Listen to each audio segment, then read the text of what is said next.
Баршаңызға қайырлы күн достар, сіздер мен Айнұр, менің каналыма қош келдіңіздер. Мен сіздерге бүгін қазіргі уақытта ең танымал болып жатқан десерттің бір түрі трайфлдың рецептісін ұсынғым келіп отыр. Мен бұл трайфлды ең бірінші рет жасап көріп жатырмын, дегенмен де менде керемет болып шықты. Менің отбасыма қатты ұнады. Бұл жерде мен жаңғақ пен бананның дәмі керемет үйлесіп тұр. Олай болса, видеоны соңына дейін қараңыздар. Ең бірінші біз ыдысқа 2 жұмыртқа саламыз.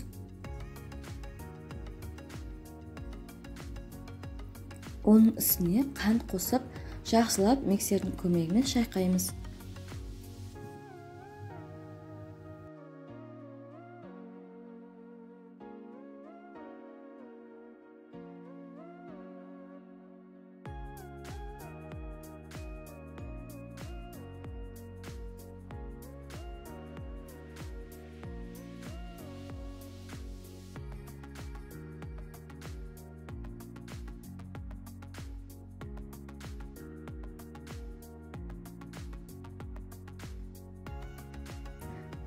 Шайқап болған соң, оның үстіне күнбағыс майын қосып, тағы да миксермен араластырамыз.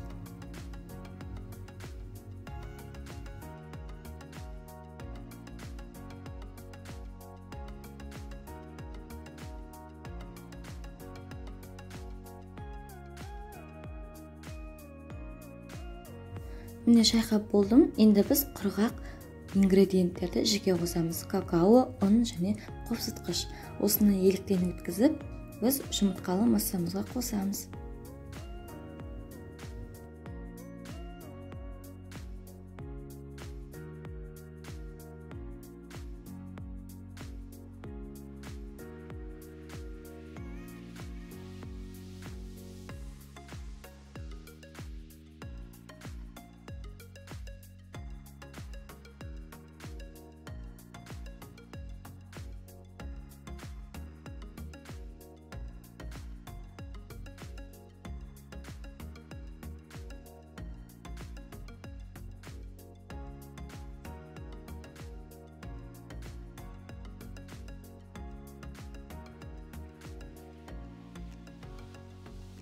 Міне бізде осындай қамыр шықты. Енді біз осындай противенге қамырымызды саламыз. Противен формасы әртүрлі болуы мүмкін. Яғни мен бүгін дөңгелек форманы алдым. Сіздерде қандай форма бар, соны пайдалануға болады. 4 бұрыш болсын, дөңгелек болсын, бәрібір айырмашылығы жоқ. Пайдалана беруге болады.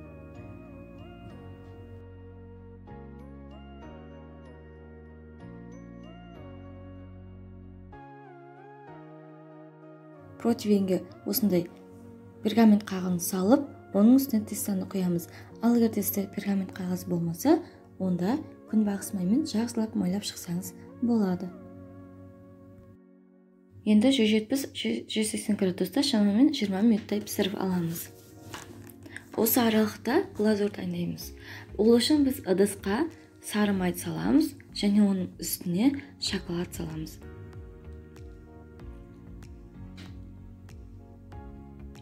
Енді біз оны жай отта ерітетін боламыз. Міне менде бисквит пісті, қамырымыз дайын болды. Енді осындай ағаш таяқшамен көмегімен тексереміз. Құрғақ болуы қажет.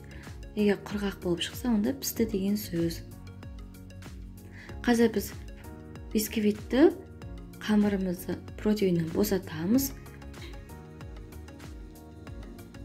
Және пергамент қағазын алып тастаймыз.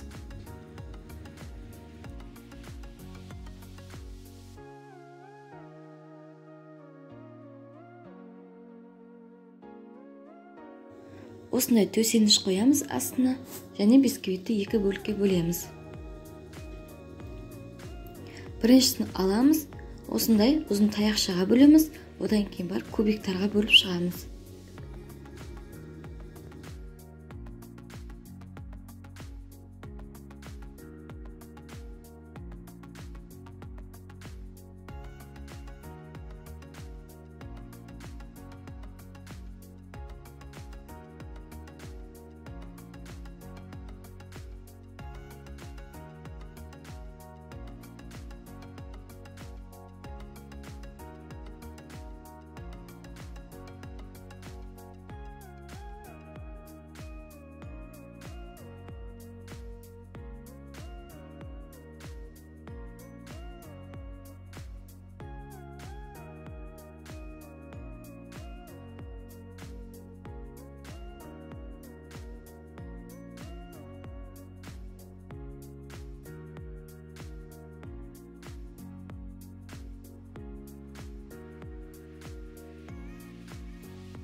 Міне мен болдым кесіп, осындай ыдысқа барлығын жинап салып қоямыз. Осы енді біз десертті жинайтын боламыз. Мен алдын ала крем дайындап қойдым. Кремнің қалай жасалынатыны менің каналымда бар. Төменге ссылкасын қалдырамын. Енді біз осындай стакан аламыз. Кез келген ыдыс алсаңыз да болады. Өйткені бұл трайфл кез келген ыдысқа жасалына береді.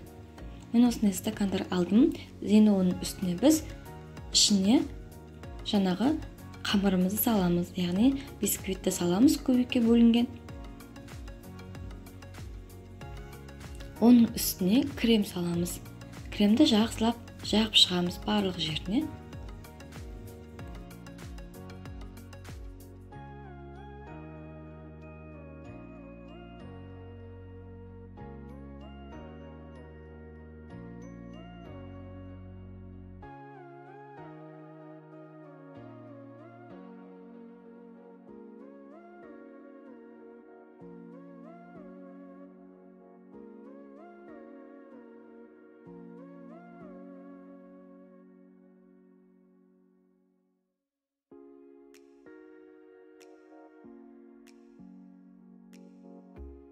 Барлығына жағып шықтым мен кремді. Енді оның үстіне банан саламын.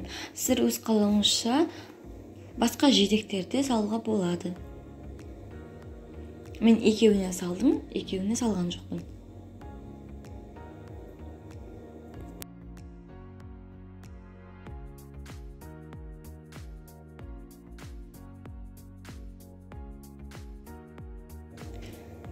Тағы екеуіне мен жаңғақты салдым.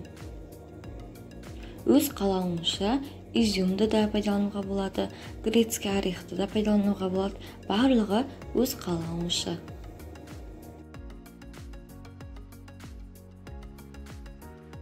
Енді оның үстіне бисквитті салып шығамыз. Барлық стаканға салып шығамыз.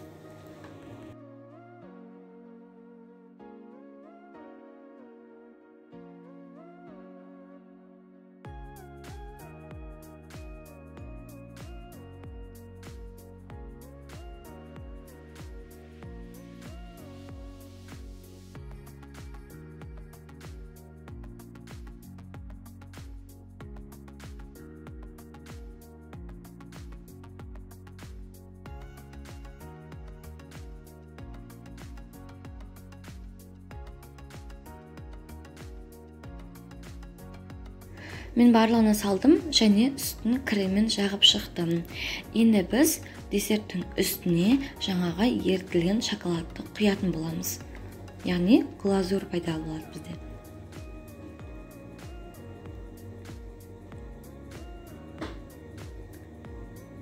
Барлығына бірдей жайып шығамыз.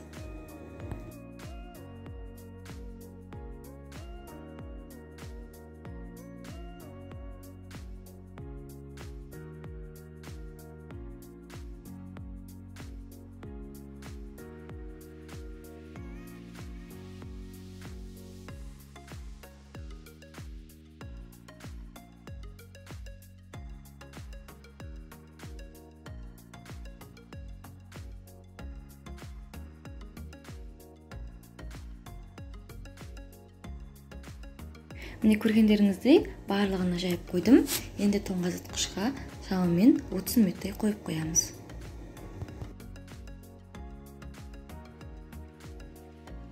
Менде 30 минут өтті. Глазур кәдімгідей барлық жері қатты. Енді оның үстіне біз бананды саламыз. Бұл әсемдікке, сәнділікке. Сіз өзіңізге қандай жеміс жидектер ұнайды, қандай жаңғақтар ұнайды, соның барлығын салсаңыз да болады. Мен бүгін банан саламын және орех саламын. Бананды осындай дөңгелектерге бөлдім және осындай шетіне әсемдікке салып қойдым. Енді оның қасына жаңғақты салатын боламын. Қазіргі кезде көбісі трайфлдың бетіне малина салады, клубника салады, яғни өзінің қалауынша көптеген жидектерді салып жатады. Ал мен бүгін осындай банан мен жаңғақты салдым. Барлығы өз қалауынша кез келген жеміс жидектерді салуыңызға болады.